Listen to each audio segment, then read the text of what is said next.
अब देखो यार, अगर तुम लोग सीएम पंक के फैन हो तो ये वीडियो तुम्हारे लिए होने वाली गए, क्योंकि गाइस डब्ल्यूडब्ल्यूई के रेसलमेनिया से पहले सीएम पंक डब्ल्यूडब्ल्यूई पर रिटर्न करने वाले गए। डब्ल्यूडब्ल्यूई में एजे स्टाइल के दोबारा वर्ल्ड चैंपियन बनने को लेकर एजे स्टाइल का काफी बोल्ड स्टेटमेंट आ चुका है।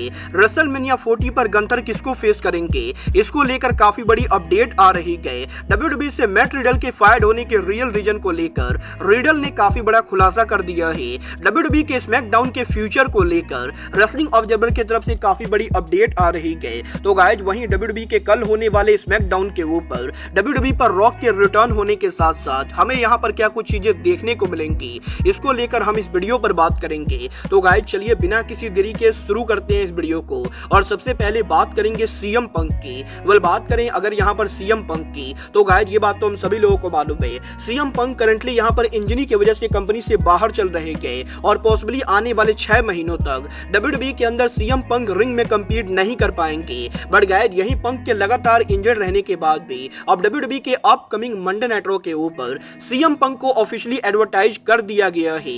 और गाइस डब्ल्यूडब्ल्यूई के रेसलमेनिया के go home edition Monday night Raw के ऊपर अब यहां पर डब्ल्यूडब्ल्यूई सीएम पंक को एडवर्टाइज कर रही गए। और गाइस यही डब्ल्यूडब्ल्यूई के रेसलमेनिया के go home edition Monday night Raw के ऊपर सीएम पंक के अपीयरेंस के कंफर्म होने के बाद इस चीज को लेकर तगड़ी रूमर चल रही गई कि पॉसिबली रेसलमेनिया के go home edition Monday night Raw के ऊपर जब यहां पर सीएम पंक अपीयर होंगे तो वो यहां पर रेसलमेनिया पर उनकी इन्वॉल्वमेंट को लेकर बड़ी अपडेट देंगे। और गाइस क्योंकि इस चीज को लेकर रूमर चल रही गई कि सीएम पंक पॉसिबली या तो इस साल रेसलमेनिया 40 के ऊपर रेसलमेनिया के होस्ट हो सकते गए या ड्रू मैकिंटायर और सेथ रॉलिंस के वर्ल्ड टाइटल मैच के अंदर सीएम पंक रेफरी के तौर पर काम कर सकते गए। अब ये तो डब्ल्यूडब्ल्यूई के रॉ के देखने के बाद ही पता चलेगा कि सीएम पंक यहां पर मंडे नाइट रॉ के ऊपर रेसलमेनिया से पहले अपीयर होकर क्या करते गए। बट गाइस चलिए फिलहाल आगे बढ़ते और बात करते हैं रेसलमेनिया पर गंथर के पॉसिबल टाइटल मैच की। गाइस यहां पर रेसलिंग ऑब्जर्वर का ये कहना है कि ओरिजिनली गंथर यहां पर ब्रॉक लेसनर को फेस करने वाले थे, बट गाइस अब क्योंकि ब्रॉक लेसनर की कंट्रोवर्सी की वजह से वो यहां पर कंपनी से बाहर जा चुके गए। तो गाइस यहीं डब्ल्यूडब्ल्यूई के अंदर करंटली यहां पर काफी सारे ऐसे रेसलर्स हैं जिनके साथ डब्ल्यूडब्ल्यूई कंपनी रेसलमेनिया के ऊपर गंथर के टाइटल मैच को प्लान कर रही गए। और गाइस इनमें यहां पर सबसे बड़ा नाम डब्ल्यूडब्ल्यूई सुपरस्टार चैट गेबल का है। गाइस रेसलिंग ऑब्जर्वर का ये दावा करना है कि पॉसिबली चैट गेबल वो रेसलर हो सकते गए जो इस साल के रेसलमेनिया 40 के ऊपर गंथर को आईसी टाइटल के लिए चैलेंज करेंगे। बट गाइस यहां पर चैट गेबल के अलावा डब्ल्यूडब्ल्यूई सुपरस्टार सैमी जेन भी वो रेसलर हो सकते गए जो रेसलमेनिया 40 पर गंथर को चैलेंज करेंगे। और guys basically currently WWE company Sami Zayn और चैट गेबल के बीच में ये डिसाइड कर रही है कि इन दोनों में से कौन यहां पर गंथर को चैलेंज करेगा। आपको क्या लगता है रेसलमेनिया 40 पर गंथर किसको फेस करने चाहिए, आप लोग मुझे कमेंट करके बताएंगे। बट गाइस चलिए फिलहाल आगे बढ़ते और बात करते हैं डब्ल्यूडब्ल्यूई में एजे स्टाइल के फ्यूचर की। बात तो हम सभी लोगों को मालूम है डब्ल्यूडब्ल्यूई के अंदर एजे स्टाइल को वर्ल्ड चैंपियन बने अब यहां पर काफी साल हो चुके गए। और गाइस डब्ल्यूडब्ल्यूई के अंदर कई सालों पहले एजे स्टाइल वर्ल्ड चैंपियन बने थे।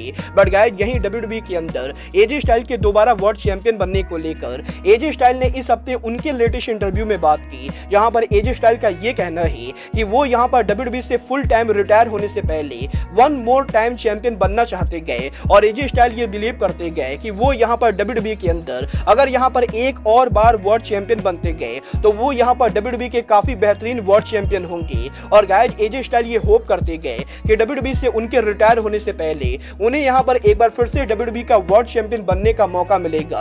आपको क्या लगता है डब्ल्यूडब्ल्यूई को स्टाइल्स को चैंपियन बनाना चाहिए या नहीं, आप लोग मुझे कमेंट करके बताएंगे। बट गाइस चलिए फिलहाल आगे बढ़ते और बात करते हैं डब्ल्यूडब्ल्यूई में मैट रिडल के फायर्ड होने के रियल रीजन की। ये बात तो हम सभी लोगों को मालूम है लास्ट ईयर डब्ल्यूडब्ल्यूई के द्वारा रिडल को कंपनी से फायर्ड कर दिया गया था। और यही मैट रिडल के डब्ल्यूडब्ल्यूई से फायर्ड होने के बाद अब इस हफ्ते मैट रिडल के लेटेस्ट इंटरव्यू के अंदर मैट रिडल ने उनके फायर्ड होने के रियल रीजन को रिवील कर दिया है।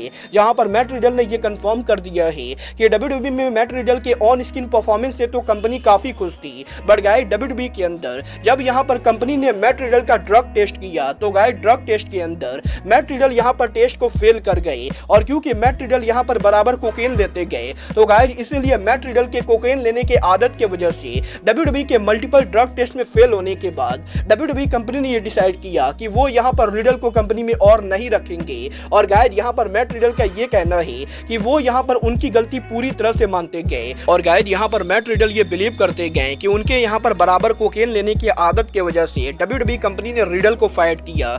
गाइस देखना बहुत ही दिलचस्प होने वाला है कि रिडल के WWE कंपनी से फायर्ड होने के बाद WWE दोबारा कभी मैट रिडल को हायर करती है या नहीं। बट गाइज चलिए फिलहाल आगे बढ़ते हैं और बात करते हैं WWE के स्मैकडाउन की। वेल गाइज ये बात तो हम सभी लोगों को मालूम है, WWE के इस साल में स्मैकडाउन के फॉक्स के साथ कॉन्ट्रैक्ट एक्सपायर होने वाला है और 2024 के एंडिंग के ऊपर WWE का स्मैकडाउन यूएसए नेटवर्क पर अमेरिका में मूव करेगा और यहीं इस यूएसए नेटवर्क पर WWE के मूव करने के बाद अब WWE क्या स्मैकडाउन के नाइट को चेंज करेगी। इसको लेकर यहां पर रेसलिंग ऑब्जर्वर की तरफ से काफी बड़ी अपडेट आ रही है। गाइज यहां पर रेसलिंग ऑब्जर्वर ने यह कंफर्म कर दिया है कि WWE के स्मैकडाउन से फॉक्स से यूएसए पर मूव करने के बाद भी WWE कंपनी उनके स्मैकडाउन को फ्राइडे नाइट के ऊपर ही ब्रॉडकास्ट करने वाली है। और वैसे तो फ्राइडे नाइट के ऊपर यूएसए नेटवर्क यहां पर काफी कंपटीशन फेस करता है, बट गाइज इसके बावजूद भी फ्राइडे नाइट के ऊपर WWE का स्मैकडाउन यूएसए नेटवर्क पर मूव करने के बाद भी ब्रॉडकास्ट होगा।